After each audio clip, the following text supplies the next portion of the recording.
읽어보겠습니다. 시작. 교회는 공동 운명체. 교회는 공동 운명체라는 제목으로 말씀을 나누고자 합니다.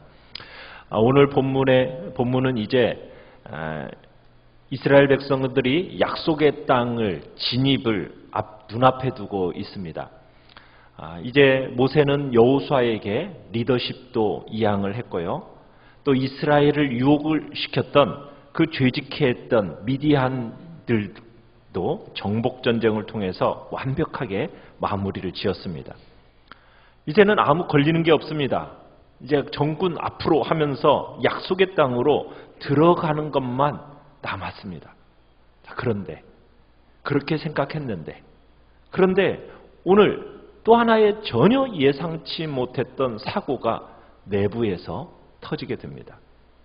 오늘 본문 이제 1절을 보시면은 이스라엘의 장자지파라고 말 수 있는 루벤 지파, 그 루벤과 이웃하여 있는 갓 지파가 갑자기 하나의 제안을 내놓게 됩니다.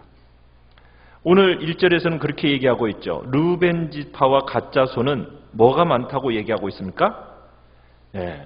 가축이 심히 많다 이렇게 표현을 하고 있습니다. 그러니까 많은 군대에다가 또 가축대, 많은 가축대를 보유한 큰 무리가 바로 이 루벤 지파와 갓 지파라는 얘기입니다. 그런데 이들이 갑자기 지금 어디에 주저앉겠다라고 지금 얘기하고 있습니까? 야셀 땅과 길르앗 땅에 우리가 주저앉겠다라는 지금 제안을 내놓고 있는 겁니다. 이 땅은 어떤 땅이냐면 요단강 동편에 있는 땅입니다. 하나님이 주시기로 한 약속의 땅 밖에 있는 땅이에요. 그런데 자신들은 지금 요단강 이 동편의 땅을 차지하고 살 테니까 다른 지파들과 함께 요단강을 건너서 약속의 땅에 들어가지 않게 해달라고 지금 허락해달라고 지금 그렇게 얘기하고 있는 겁니다. 5절을 다시 한번 보십시오. 5절 다시 한번 읽어볼까요? 시작. 또 이르되 우리가 만일 당신에게 은혜를 입었으면 이 땅을 당신의 종들에게 그들의 소유로 주시고 우리에게 요단강을 건너지 않게 하소서. 이렇게 요구하니 모세를 비롯한 지금 이스라엘 백성, 이스라엘 지도자들은 청천벽력 같은 소리에 매우 놀랐습니다. 지금 이들이 이렇게 요구하는 이유는 무엇입니까? 왜 이렇게 요구를 하고 있죠? 이스라엘 민족은 유목민입니다. 데리고 다니는 가축대가 있어요. 그런데 지금 루벤 지파와 갓 지파가 소유한 가축대가 어떻다고요?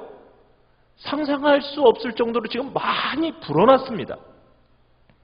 애굽에서 데리고 나온 가축대도 있었겠지만 최근 이방 족속들과의 전쟁을 통해서 전리품으로 많은 가축대를 확보하게 되었어요. 근데 어쨌든 이 모든 것들이 하나님의 은혜로 주어진 거잖아요. 그랬는데 아이러니하게도 그런 이유로 인해서 하나님의 명령에 순종하는 것이 힘들어졌다. 지금 이렇게 표현하고 있는 겁니다. 하나님께서 은혜로 많은 소유를 주셨던데 그 많은 소유로 인해 고민에 빠진 겁니다. 루벤 자손과 갓 자손이 약속의 땅, 주신 약속의 땅 건너가지 않고 지금 요단강 동편, 이 길르앗 땅, 야셀 땅, 이 땅 달라는 겁니다. 이 땅이 지금 자기들의 눈에 확 들어와 버렸어요. 그죠? 1절에 보니까 야셀 땅과 길르앗 땅을 본즉 그곳은 목축할 장소인지라. 이 요단강 동편에 있던 이 야셀 땅은 얼마 전에 무서운 그 아모리의 왕 시혼을 박살내 물리친 그 빼앗은 땅입니다. 농산물도 풍성하고 목축을 하기에 적합한 지역이에요. 여러분 다른 지파들이라고 해서 그 땅이 그 눈에 안 들어왔겠습니까? 다른 지파에게도 야셀 땅과 길르앗 땅의 그 풍요로움 보지 못했겠습니까? 봤죠. 그러나 다른 지파들은 무슨 생각을 가졌던 겁니까? 하나님이 주신 그 약속의 땅 들어가야겠다라는 그 일념 하나로 모든 다른 지파들은 가득 차 있었는데 그런데 지금 길르앗 지파와 루벤 지파와 갓 지파는 이 아셀과 길르앗 땅에 안주하려고 하는 겁니다. 남들보다도 훨씬 많은 가축대를 보유했다. 그 이유 하나로 욕심의 눈으로 보니까 외형적인 조건이 좋은 땅에 지금 주저앉고 싶어진 거예요. 여러분, 무엇을 보느냐 그것보다도요, 어떤 눈으로 보느냐가 더 중요한 겁니다. 보는 것은 동일할 수 있지만 어떤 눈으로 보느냐가 중요하다라는 거예요. 지금 루벤 지파와 갓 지파는 당장 지금 눈에 보이는 이 좋은 땅에 자기 지파만 정착해버리면 된다라는 그런 생각으로 지금 이 이야기를 하고 있는 겁니다. 하지만 그들이 지금 모세와 이스라엘 민족을 이렇게 떠나면 안 됩니다. 왜요? 이스라엘 민족이 어떤 민족입니까? 하나님이 동행하시는 민족입니다. 하나님이 축복하시는 축복의 통로입니다. 이 민족과 함께해야 약속의 땅에 들어가서 하나님이 예비하신 진짜 풍성한 은혜를 누릴 수 있게 된단 말입니다. 그런데 지금 자기의 소유를 놓지 못해서 욕심 가득한 이 두 지파가 이런 영적 분별력이 없은 채 지금 이런 제안을 놓고 있는 겁니다. 이에 대해서 6절, 7절로 가보십시다. 6절에 가보니까 누가 불같이 지금 화를 내고 있죠? 모세입니다. 모세는 지금 현실에 안주하려는 이들의 안일함을 책망을 합니다. 우리 6절 같이 한번 읽어보겠습니다. 시작. 모세가 갓 자손과 루벤 자손에게 이르되 너희 형제들은 싸우러 가거늘 너희는 여기 앉아있고자 하느냐? 다른 사람은 지금 약속의 땅을 향하여 축복의 미래를 향하여 나아가고 있는데 너희들은 이 믿음의 경주를 중간에 포기하고 지금 여기에 앉아있으려고 하느냐? 지금 이들의 선택의 기준이 무엇입니까? 하나님의 말씀의 그 기준이 아닙니다. 무엇에 따라서 지금 이 선택을 하려고 하고 있습니까? 현실적인 필요에 따라서 지금 이 선택을 하려고 하고 있는 겁니다. 많은 가축의 떼를 돌보기에 여기가 좋사오니 우리 더 이상 고생하기 싫습니다. 고생하면서 약속의 땅 들어갈 필요가 없을 것 같습니다. 여기가 약속의 땅으로 합시다. 우리 광야 행군 여기서 끝입니다. 자기들끼리 결정해버립니다. 현실에 안주하려는 이런 이기적인 마음, 이것이 결국 하나님의 부르심을 무너뜨려버립니다. 그들은 지금 괜찮은 것에 취해가지고 하나님이 약속하신 최고의 것을 지금 놓치려 하고 있는 겁니다. 지금 이들이 요구하고 있는 것, 그 땅, 유형적으로는 좋았을지 모르지만 그래도 그 땅은 지금 약속의 땅 밖에 있는 땅이라는 것을 우리는 주목해야 됩니다. 하나님이 약속하신 땅에 정착하려 해야 되는데 그러지 않고 하나님의 말씀에 불순종함으로 지금 그 밖의 땅을 그곳에 거주하겠다고 하나님의 말씀에 순종할 때 오는 그 축복에서 제외돼도 괜찮다는 듯이 지금 중간지대의 유혹에 사로잡혀가지고 지금 최종 목적지인 약속의 땅에 대한 소망을 버리려 하고 있는 겁니다. 여러분, 이것은 또한 다른 형제를 배려하지 않는 이기주의입니다. 이것에 대해서 지금 모세가 책망합니다. 여러분, 이 길르앗 땅, 야셀 땅이라는 것이 지금 루벤 지파와 갓 지파, 그 지파만 힘써 싸워서 빼앗은 땅인가요? 아니죠. 그들의 힘으로, 자신의 힘으로 쟁취한 땅이 아닙니다. 이스라엘 모든 지파가 함께 싸워서 얻은 땅이 그 땅이란 말입니다. 그런데 형제들이 같이 피 흘린 땅을 오직 자기만 갖겠다라는 겁니다. 게다가 다른 형제들은 모든 것을 걸고 지금 가나안 정복을, 그 정복 전쟁을 수행하려고 가려고 하고 있는데 자기들만 그 전쟁에서 쏙 빠지겠다고 하니 얼마나 이기적입니까? 지금껏 이스라엘 백성들은 함께 싸우고 함께 분배하면서 살아온 공동체예요. 이때껏 공동체 덕분에 함께 잘 먹고 잘 살아왔습니다. 그런데 공동체의 운명이 걸린 이 전쟁에서 그 전쟁을 앞둔 결정적인 순간에 책임을 완수하지 않고 자기는 뒤로 빠지겠다는 겁니다. 위기 중에 위기입니다. 자기 가족들만 잘 먹고 살면 된다는 거예요. 나라와 민족이 어떻든 상관이 없다는 듯이 지금 이렇게 얘기하고 있는 겁니다. 그러면서 너희들의 이 생각이, 이 행동이, 이기적인 행동이 이스라엘 전체에 어떤 영향을 미칠지 생각하라는 겁니다. 우리 7절을 같이 한번 읽어보겠습니다. 시작. 너희가 어찌하여 이스라엘 자손에게 낙심하게 하여서 여호와께서 그들에게 주신 땅으로 건너갈 수 없게 하려느냐. 너희들은 너희들만 잘 살면 된다는 생각이지만 이 생각이 민족 전체에게 어떤 재앙으로 몰고 갈 것인지 너희는 생각해 봤냐는 거예요. 매우 강한 어조로 이기적인 르우벤 지파, 갓 지파를 비판하면서 다른 민족들을, 다른 지파들을 지금 낙심시킨다는 겁니다.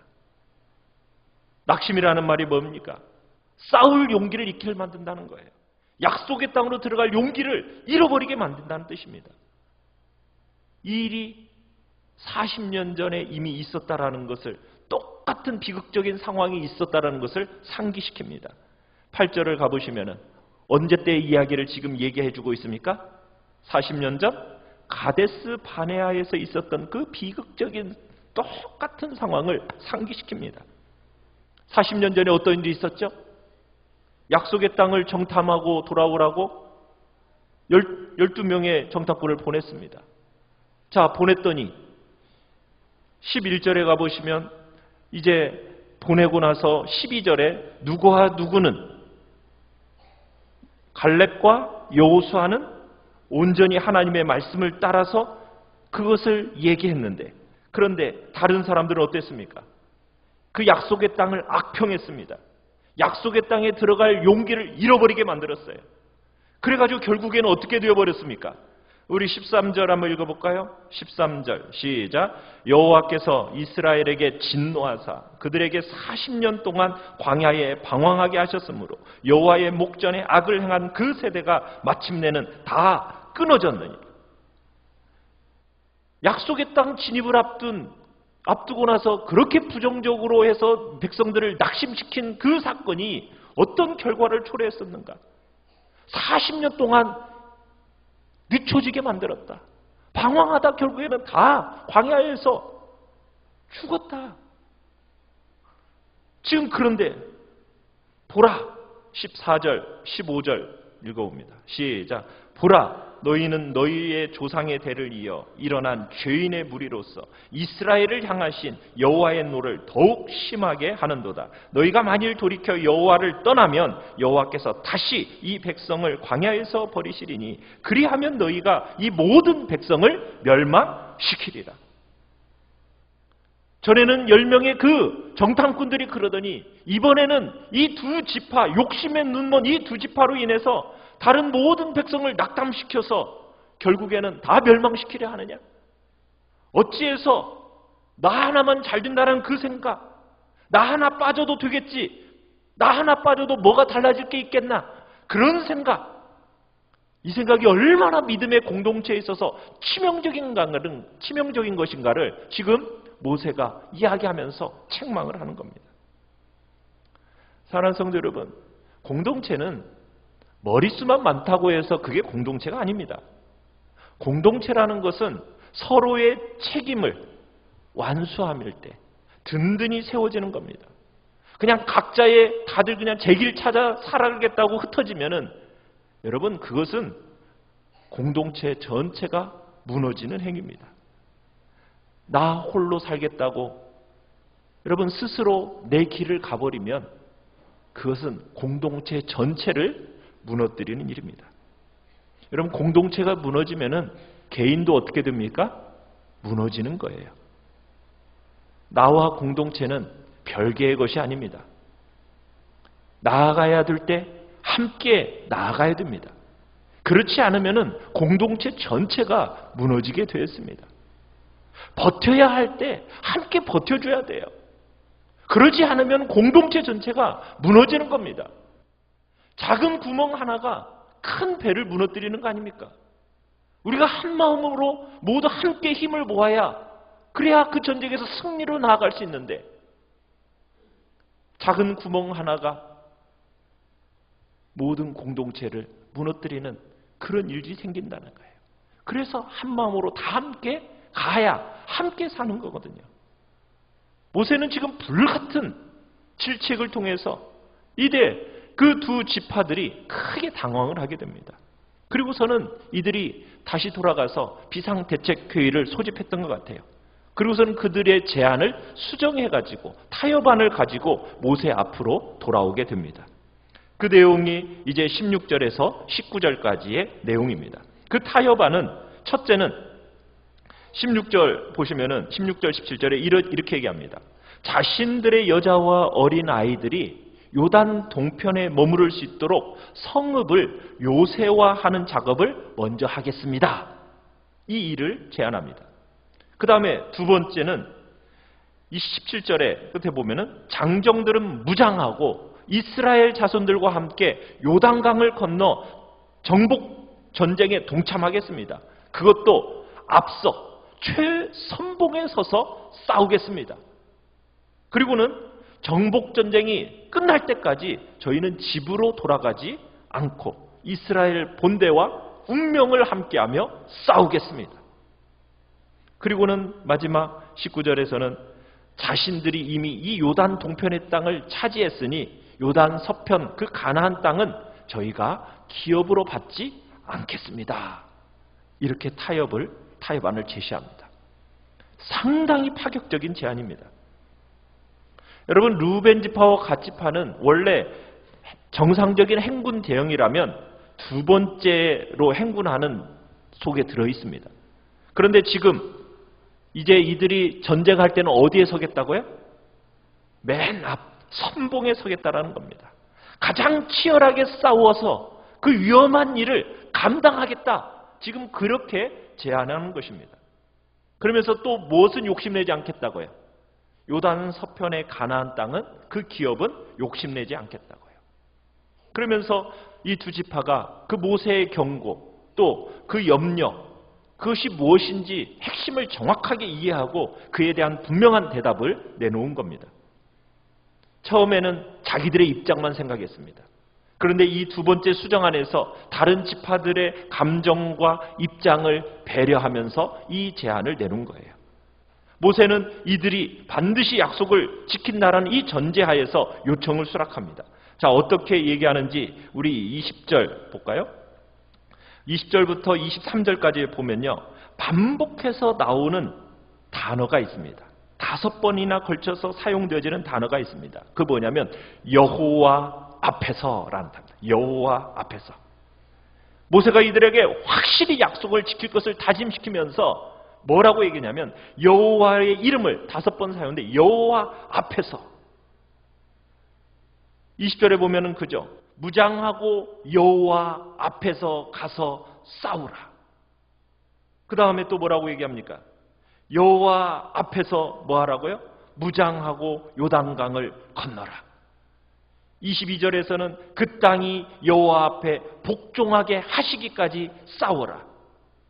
여호와 앞에서나 이스라엘 앞에서나 무죄하면 돌아오겠고 이 땅은 여호와 앞에서 너희의 소유가 되리라. 그러나 너희가 만일 그렇게 하지 않는다면 여호와께 범죄함이니 너희 죄가 반드시 너희를 어떻게 될 것이다? 찾을 것이다. 하나님 앞에서 네가 하나님의 백성이라고 말하면은 그 중요한 결정, 하나님의 말씀이 아닌 욕심에 통해서 내리는 일 해서는 안 됐었다. 그러니 이제부터는 하나님 앞에 서 있다라는 생각을 하고 살아라. 하나님을 생각하지 않으면 너희들 앞으로 하는 자기 것만 챙기는 그 이기적이고 어리석은 결정, 결국 하나님 앞에서 그 죄값 물으신다. 그러니 매사에 하나님을 의식하고 하나님과 동행한다라는 철저한 신본주의 의식을 가지고 하나님 앞에서 이 모든 일들을 행해라. 지금 얘기하고 있는 겁니다. 두 지파는 호되게 꾸지람을 받았죠. 그러고 나서 이제 정신 차린 겁니다. 이제 처음부터 끝까지 하나님과 동행하겠다고. 그렇게 인생길을 가겠다라고 확실하게 이제 자세를 바로잡게 된 겁니다. 사랑하는 성도 여러분, 오늘 이 두 지파는 공동체의 평안이 아닌 자기 자신의 안위만을 챙기려고 했습니다. 나 하나만 잘 되면 된다. 여러분, 이 이기주의 사상이요, 지금 어떻게 보면 공동체 전체를 무너뜨릴 수 있다라는 것을 오늘 본문을 통해 우리는 보게 되는 것입니다. 그런데 오늘날 개인주의 사상이 세상에 만연하지 않습니까? 그 사상이 우리 교회 안에도 그대로 다 침투했습니다. 신앙생활하는 목적도 왜 신앙생활을 합니까? 나 하나 복받기 위한 신앙생활이 대부분입니다. 개인주의로 흐르는 성향이 가득하다는 거예요. 여러분, 그러나 절대로 그렇지 않습니다. 공동체가 잘 돼야 내가 잘 되는 겁니다. 구원받은 성도와 교회는요, 운명 공동체입니다. 공동의 운명을 가지고 있는 거예요. 여러분, 교회가 미웃건 곱건, 여러분, 미우나 고우나 교회는 구원받은 하나님의 자녀들이 속해야 하는 가족 공동체입니다. 교회가 살아야 내가 사는 거예요. 내 가정이 살아나는 겁니다. 그래서 마귀가 뭘 그렇게 공격합니까? 첫 번째로 공격하는 것은 하나님과 나와의 관계를 공격하고요. 그 다음에 두 번째로는 우리와 교회와의 관계를 공격하는 겁니다. 그래서 교회에서 상처받게 만들고 교회에 시험 들어서, 그래서 많은 사람들이 교회를 떠나가게 되고, 이 시대 속에 가나안 성도들이 얼마나 많다고 그럽니까? 가나안 성도가 뭔지 아시죠? 가나안 거꾸로 해보십시오. 안 나가. 어디를 안 나가요? 교회를 안 나가는 성도라고 말을 하면서 가나안, 교회를 안 나가는 사람들이 너무 많다는 거예요.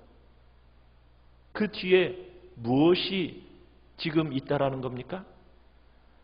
무서운 사단의 세력이 큰 원인이라는 것을 여러분은 알아야 됩니다. 어떤 일이 있어도 교회에 붙어 있어야 됩니다.